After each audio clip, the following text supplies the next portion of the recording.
২০২৬ সালের এপ্রিলের শুরু থেকেই তীব্র গরমে বাংলাদেশে বিদ্যুতের চাহিদা প্রায় ১৫,০০০ মেগাওয়াটে পৌঁছানোয় লোডশেডিং ১,০০০ মেগাওয়াট ছাড়িয়েছে।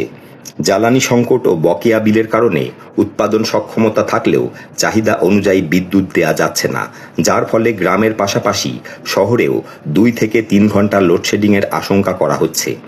বিদ্যমান লোডশেডিং পরিস্থিতির মূল কারণ ও তথ্য। চাহিদা ও উৎপাদন। বিদ্যুতের চাহিদা প্রায় ১৫,০০০ মেগাওয়াট হলেও উৎপাদনে ঘাটতির কারণে ১,০০০ মেগাওয়াটের বেশি লোডশেডিং হচ্ছে। জ্বালানি সংকট। গ্যাস সরবরাহ কমে যাওয়ায় গ্যাস চালিত বিদ্যুৎ কেন্দ্রগুলো পূর্ণ ক্ষমতায় চলতে পারছে না, আর তেল বা কয়লা আমদানির জন্য প্রয়োজনীয় বকেয়া বিল পরিশোধে দেরি হচ্ছে। গ্রীষ্মকালীন প্রভাব। গরম বাড়ার সাথে সাথে সেচ কার্যক্রমের জন্য বিদ্যুতের চাহিদা বেড়ে যাওয়ায় এই সংকট প্রকট আকার ধারণ করেছে। ভৌগোলিক প্রভাব।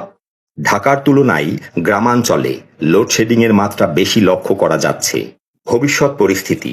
সরকার লোডশেডিং সহনীয় পর্যায়ে রাখতে সর্বোচ্চ চেষ্টা করছে, কিন্তু যদি গ্যাসের সরবরাহ ৯৩ কোটি ঘনফুটের নিচে নেমে যায়, তবে লোডশেডিং আরও বাড়ার আশঙ্কা রয়েছে।